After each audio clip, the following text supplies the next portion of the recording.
I think it's been a blessing for him.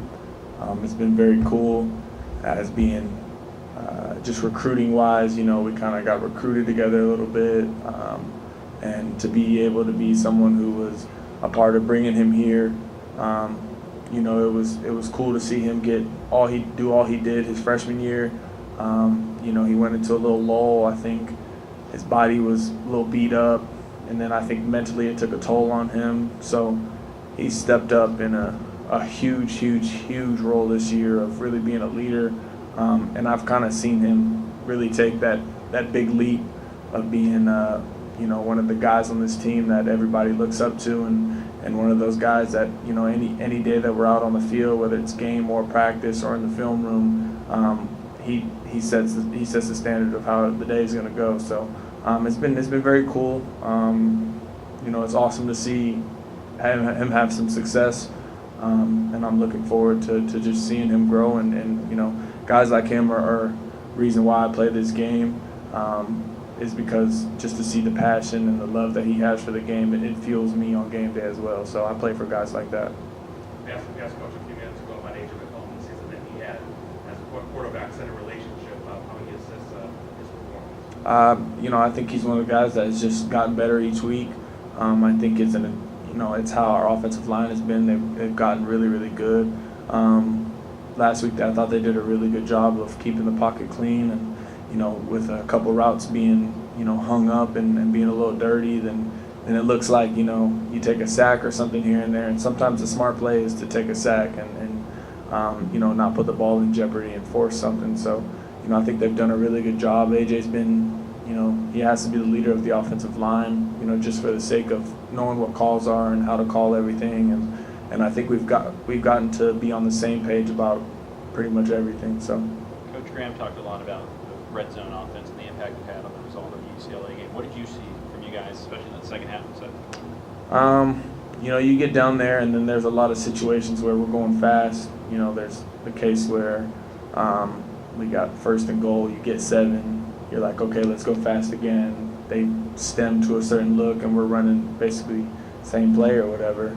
And then, so then we get hit, we're, lose a yard or two. And in those cases, you just got to go to your best guys. If they're jamming the box, I got to do a good job of just playing football and, throwing the ball up to Nikhil and letting him go make a play, or, throwing pick routes or whatever to Kyle, or just something, it's just sandlot football at that point. It's go to the thing that's open. So, I think that we've been really good in the red zone all year. I think we've been tied for first or whatever in the country for percentage-wise or whatever, and I think last game there's a couple of instances where I just got to throw the ball up and let one go make a play, and I got full confidence that he'll do that. So I was a little frustrated in myself and not just playing football and not looking at it from X and O's part and just doing what we do. And you live with Nikhil, so that relationship you're able to kind of expand on it and grow together as people. But what is your favorite part about him as a player, just smashing it out? I think there was a case in the game where we didn't score down there close to the goal line, and we came off, and he let us know, like, yo, let's get it done, let's make it happen. And he showed that fire that put the ball in my area and let me go make a play. And I want guys who want the ball in their hands in situations where some people might shy away from that. So, he is somebody who's a fierce competitor. He's somebody who, every opportunity he gets, he tries his hardest to make something special happen. And, just as a quarterback, I got to capitalize on those situations.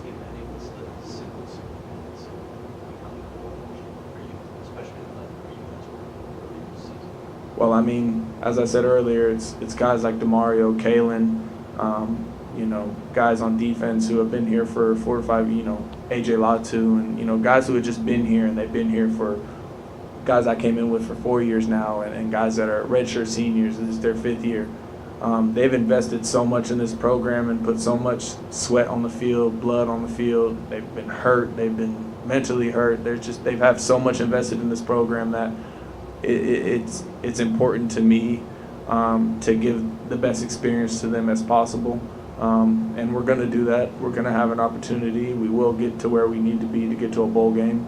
And I got full confidence in that. But I just want to make sure, and it's been like that every year, regardless of if I was playing or not, I want to make sure that when seniors leave here that we leave an impact on them that will last for the rest of their life. And these guys are really special to me because most of them are guys that I came in with. So, you know, it's sad to see them go, but it's a bittersweet feeling because I get to see them take that next step. So I want to make sure that personally I put my all out there. I work harder than I've been working. Even if I've been working hard, work harder. Just for these guys, you know, it means the world. What have they been able to teach you? I mean, a bunch. You know, I've grown up with them being here. You know, you learn so much of coming in as, you know, 17, 18-year-old freshmen together. And, you know, now some of us are 21, 22, some 20. And you learn about people. You learn how certain people react to certain things. And these guys, I mean, you see these guys every day. You know, there's some days where you come in and you're like, damn, I got to look at you in the face again today. Like, I've been seeing you every day for freaking 300 days. Like, just give me a break. I don't want to see your face. But the case is just simply these guys put in a lot of work. We put in a lot of work together. We learned so much together, on and off the field. So it's just, I'm just proud to be here with them, really. Manny, you guys, vertical passing game early in the season was really clicking. Lately, not so much. What are some of the factors involved there, and how do you get that going? Well, I mean, we threw for 290. I was over 50% throwing. We had the one touchdown pass, and when we get down there, we tried to ram a couple in with our running back. So I don't think that we've been doing anything negative passing wise. I just think that we've been trying to do our best at managing the football game, and I don't think we've been doing bad at all. So. Coach Graham also mentioned how he liked the tempo that you guys were playing with in the first half. Is that something you see?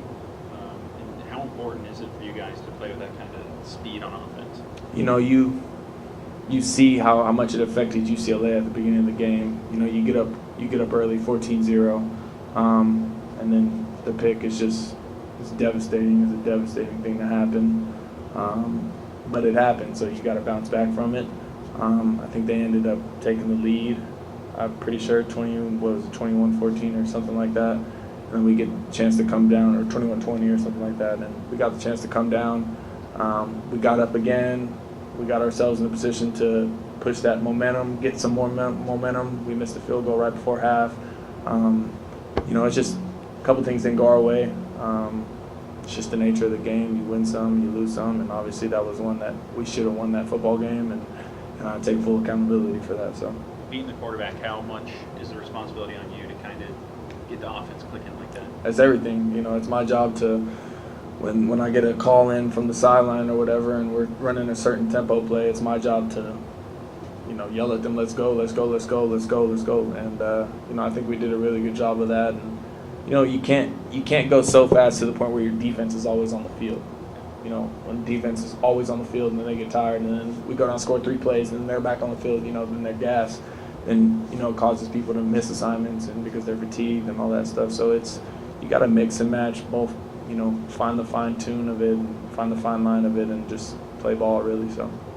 Well, you haven't played Oregon State. I know you watched a lot of film early. Is there anything that you've seen from them? You know, their record doesn't define what this team is about. Obviously, they lost their coach. He resigned or whatever. But this coach that came in has really got them fired up, I think.